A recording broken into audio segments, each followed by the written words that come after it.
I get the impression women go crazy for Simon Cowell. It's kind of crazy. The way that I met Simon was they asked me to be a guest judge, Focus, Conan, to be, they asked me. Trying to keep here, serious talk. He asked me to be a... They're kind of hard. It's so, I'm sorry. I'm sorry. Hey, Nicole, ignore the flower. Ignore them. Don't look at these. Good God. It made me really sad. Yeah. And I go, okay, I'm getting sad. I got to get the phone and write hi to like 50 people. And then, you know, somebody cool writes back, and then somebody not as cool writes after, and I'm like, oh, you, I'm not gonna. I got somebody better. But, hey, how come you didn't answer my text? Speaking of which, yeah, well. Can I ask a question? How old was Beckett when he started talking? my son? Yeah. Well, he's 6 now, and we think it'll be any time now. He can't get a word in. That's the only problem. No.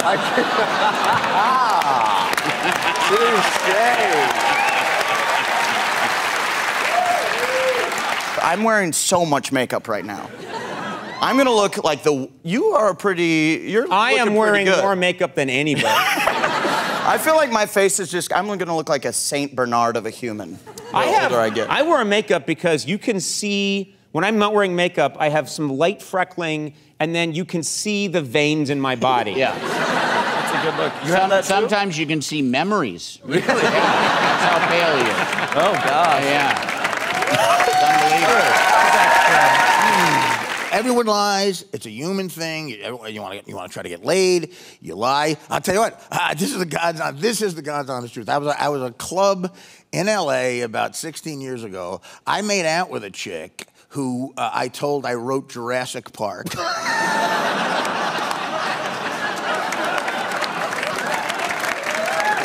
checks on that? That is such a specific lie. That's the genius of it. Well, this was pre-Google. She couldn't go in the bathroom. She couldn't go in the bathroom with her stupid Lindsay Lohan friends. Like, is that true? He doesn't look like him. He could have gained weight. Is that? Well, you got laid being me. Remember that? Okay. You had already left. You know, I always did the show in the NBC. I've been doing the show for almost 20 years. Yep. You guys are part of the reason I'm in show business, which I don't know if that's a good or bad thing with your peers. But, yeah, that really happened. You had left, so I said I miss Andy. I was at about 1999. I was at a Cub game. I was doing stand-up in Chicago. I was at a Cub game at Wrigley Field. There were these ossified, drunk, smoking hot chicks in back of me who thought I was Andy Richter. And because they had seen me on Conan, they put 2 and 2 together, a couple of fat guys. And came up with 5. Came up with...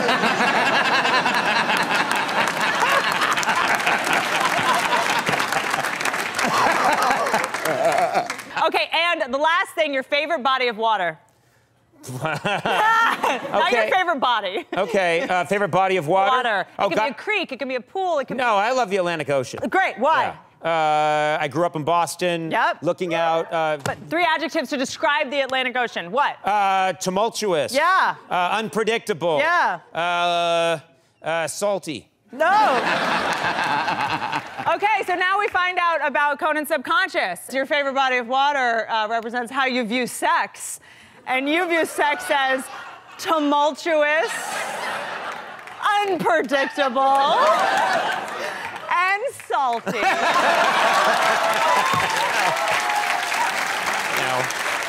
Very nicely done. I know everything I need to know about Conan O'Brien. I've tried a lot of stuff, you know? My body of water would have been Dead Sea because it dried up a long time ago. All right, Andy. Showing, baby. I don't know if you're like this, Andy, but when I'm watching a scene where a couple isn't getting along, and you guys are good actors, I get extremely uncomfortable. Like I just got and when I'm in a restaurant and 2 people aren't getting along, I'm very, very uncomfortable. Way to sell the movie, Conan. I'm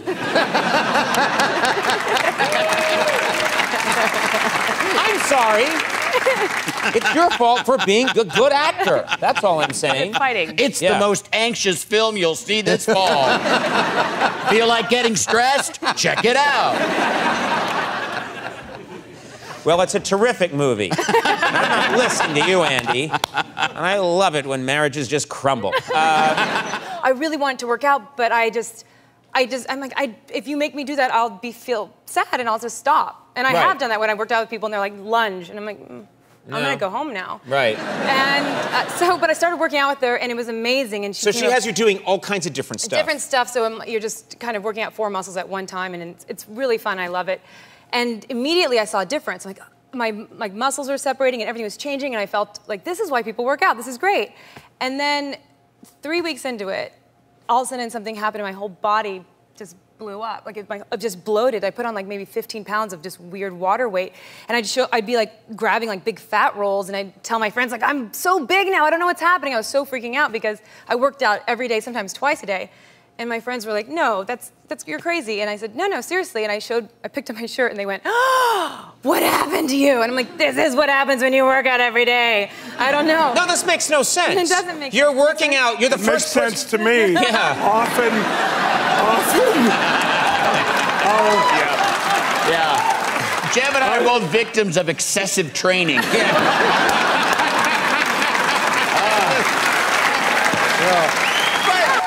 I lost my virginity to a heckler when I was 20. You lost your virginity in a stand-up club to a heckler? Not in a club, but yeah, I mean, she had heckled me earlier in the evening. Later in the evening, it was on South Beach. She apologized. She came up to me and I'm like, I don't really want to talk to you. And then she kissed me and I was like, wow, look at that. She went running on the beach, ripping off her clothes, yelling, follow me. So I followed her. To a lifeguard stand, and yeah, that's how I lost my virginity. But you reminded me. Wait a minute. That's an amazing story. The first person you're with heckled you. Yes. What does that say? I'm a true comedian. Yes. I am that. I am a comedian. I knew I wanted to be one when I was 8 years old. I didn't know I'd lose it to a heckler, but very fitting. Yeah. Excellent crowd work. Yeah. By the way. If you didn't know about this, last week President Trump called Apple CEO Tim Cook Tim Apple. You hear the laugh that got? That's a real thing the president said, and it's gonna do better than anything I say tonight. No, he did. He said he called him Tim Apple, which makes no sense. That's like me, like Andy, it's like if I called you Andy's sidekick. Yeah. It is like that, Conan Paycheck.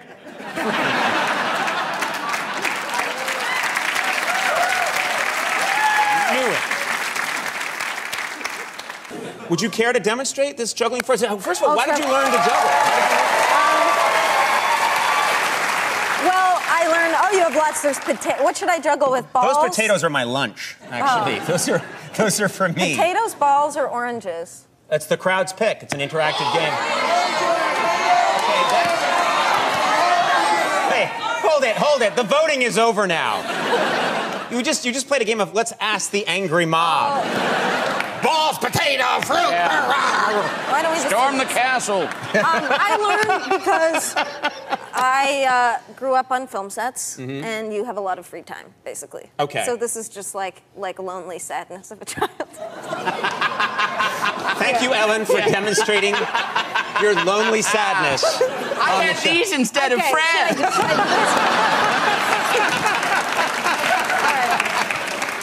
Let's talk about Casual. It's such a good show. So many people are talking about it. There are sex scenes, which can, by television standards, can be a little bit on the graphic side.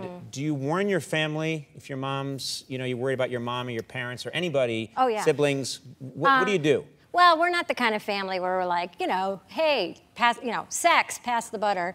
We're like, we don't talk about. There's no. Wow, that was sexy what you just did. Sex, pass butter. That's some pretty hot talk around the table. Marv. I guess it depends on what you do with the butter. Could be, yeah.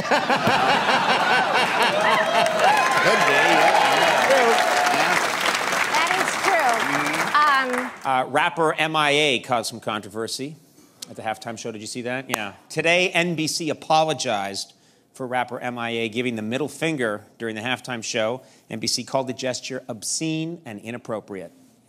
Yeah. Then NBC said, now stay tuned for Fear Factor, where a contestant eats a monkey's ass.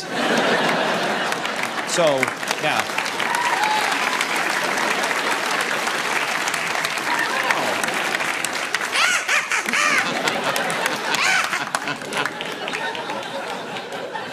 Monkey's still alive, you see. Well, then what's he complaining about? Yeah.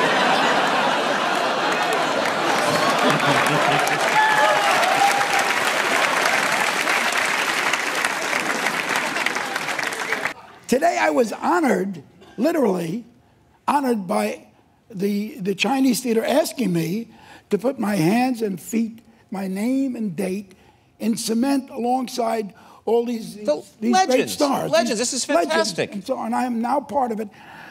I wanted to do something just, you know, a little different. I didn't know what. So I got another finger. Look at that! That is so realistic! So